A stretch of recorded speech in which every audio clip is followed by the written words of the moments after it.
আমরা যে দৃশ্যটি আপনাদেরকে দেখাইতেছি এটি হচ্ছে চুনারঘাট বেস্টা সুমনবাইয়ের একটি মরা নদী। দেখেন বাজারে সব ময়লা আবর্জনা এই কাল দিয়ে এসে মরা নদীতে পড়ে।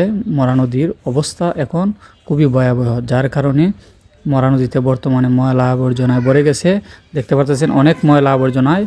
বর্তমানে দৃশ্যটি একদম খারাপ, আপনাদেরকে যেভাবে দেখাইতেছি বর্তমান দৃশ্যটা একবারে বর্তমানে মরা নদীর পানিগুলো দেখতে পারতেছেন একদম হলুদ হয়ে গেছে, আর এদিক দিয়ে ময়লা আবর্জনার বাজারে সব পানি আবারও নদীতে পড়ে এটি একদম বাজে অবস্থায় পরিণত হয়েছে। যার পরিপ্রেক্ষিতে বর্তমানে এই যে সিনজি স্ট্যান্ডগুলো আছে সব ময়লা আবর্জনা এখানে ফেলে বর্তমানে এই মরা নদীটিকে নষ্ট করা হচ্ছে। কিছু মানুষ এই মরা নদী নষ্ট করেছে, এই বিল্ডিংগুলার সব পানি এই মরা নদীতে এসে পড়ে, ময়লা আবর্জনা ভরে গেছে। ওই দিক দিয়ে বিল্ডিংয়ের দেখতে পারতেছেন সব ময়লা আবর্জনা বাজারের হোটেলের এই মরা নদীতে এসে পড়ে। বর্তমানের অবস্থা একদম ভয়াবহ।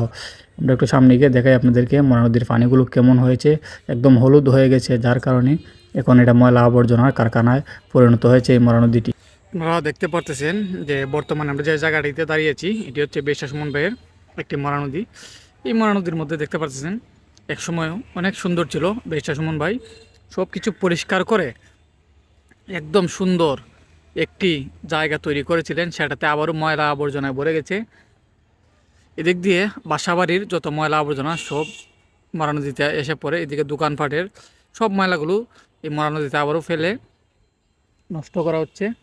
আপনারা দেখতে পারতেছেন এদিক দিয়ে একটি সিনজি স্ট্যান্ড এখন বর্তমানে এদিক দিয়ে গাড়ি রাখা আছে, আর এই যে ডিসিপি স্কুলের পিছন দিকটা দেখতে পারতেছেন এতদিনে কাজ হওয়ার কথা ছিল কিন্তু কাজ হয় নাই, কারণ বেশটা সুমন ভাইয়ের এমপি নেই। দুঃখজনক ব্যাপার। বর্তমানে এই মরা নদীর পানি এতটা ময়লা হয়ে গেছে, আপনারা দেখতে পারতেছেন কত ময়লা আবর্জনা জমে গেছে এই মরা নদীতে।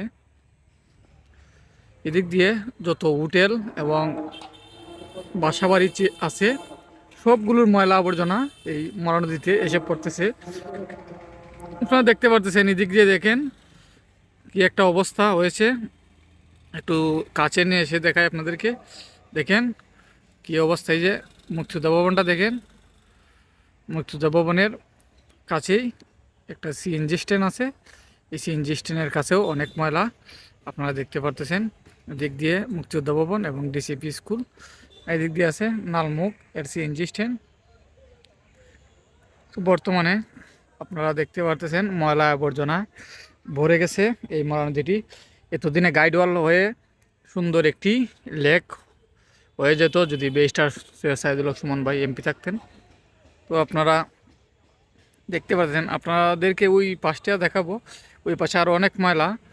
এই পাশটা ব্যারিস্টার সুমন ভাই পরিষ্কার করে খুব সুন্দরভাবে এখানে স্পিড বোট এর উদ্বোধন করেছিলেন, কিন্তু দুঃখজনক ব্যাপার উনি এমপি না থাকায় সবগুলো ময়লা আবর্জনায় আবারও ভরে যাচ্ছে এই মরা নদীটি।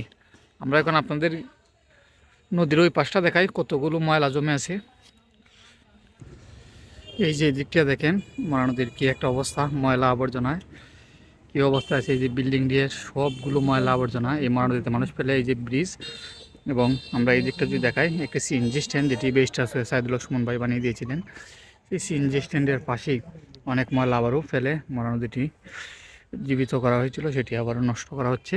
আপনারা দেখতে পাচ্ছেন ওই দিক দিয়ে বিল্ডিংয়ের পিসটা আনোয়ার ফুম হাউস দিয়ে এখানে ময়লা আবর্জনা ফেলে কি একটা অবস্থা হচ্ছে আপনারা দেখতে পারতেছেন। এটা একটু কাছ থেকে দেখাই, এ দেখেন কত ময়লা আবর্জনা ফেলা হয়েছে এখানে। শুধু দুঃখজনক ব্যাপার, কিছু করার নাই। বর্তমানে ব্যারিস্টার সুমন ভাই না থাকাতে কি একটা অবস্থা এই মরা নদীর। দিক দিয়ে দেখেন ময়লা আর ময়লা, পানির একটা অবস্থা দেখেন, পানি একদম হলুদ হয়ে গেছে সব ময়লা পানির কারণে। আর রাস্তাঘাটের মধ্যে সিএনজি কি একটা অবস্থা দাঁড়িয়ে আছে। সবগুলো হচ্ছে একজন অভিভাবক না থাকায় বর্তমানে খুব ভয়াবহ অবস্থা এই মরা নদীটির। যার কারণ হচ্ছে চুনারঘাট বাজারে যত সব ময়লা আছে আবর্জনা আছে সবগুলো এনে এই মরা নদীতে আবারও ফেলা হচ্ছে, যার কারণে ময়লা আবর্জনা শেষ হইতেছে না। আমরা দেখতে পাচ্ছেন এদিকটা দেখাই, এখানে পানির কি একটা অবস্থা। তো সবাই ভালো থাকবেন, সুস্থ থাকবেন। ভিডিওটা ভালো লাগলে অবশ্যই লাইক করবেন, কমেন্ট করবেন, শেয়ার করে দেবেন। ধন্যবাদ সবাইকে।